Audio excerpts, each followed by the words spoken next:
Grad Pirot u saradnji sa nadležnim ministarstvom kroz mere energetske sanacije porodičnih kuća i stanova ove godine posebno sagledava kategoriju energetski ugroženi kupac u želji da se građanima slabijeg materijalnog stanja pruži mogućnost da štede. Iznos sredstava koji je dostupan građanima je 5 miliona dinara, kaže za televiziju Pirot Bojan Ivković, gradski energetski menadžer.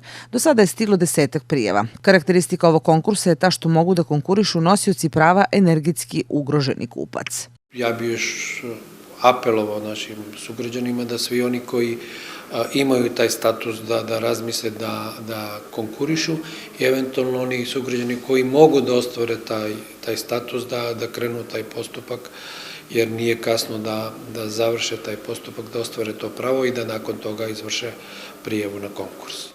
Jedna od specifičnosti konkursa je ta što država finansira mere energetske efikasnosti sa 90%, dok građani učestvuju sa 10% sredstava. I sa druge strane i u onom delu obaveznih uslova malo je relaksiranije zato što nemamo onaj uslov obavezne potrošnje električne energije unazad godinu dana, nemamo uslov izmerenih poreza, tako da i sa te strane da su uslovi blaži, a učešće države je daleko veće, tako da ova prilika koju treba da iskoriste svi oni građani koji imaju pravo na to da konkurišu i da dobiju ta sredstva. Finansiraju se mere kao na velikom konkursu, osim mera korišćenja solarne energije, dodaje Ivković.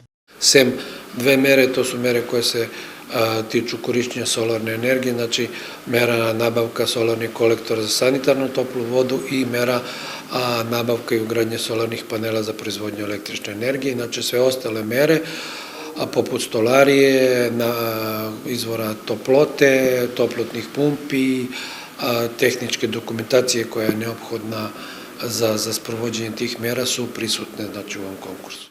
Oni koji smatraju da mogu da ostvare pravo energetski ugroženog kupca, dodatne informacije mogu dobiti u Odeljenju za vanprivredu Gradske uprave Pirot.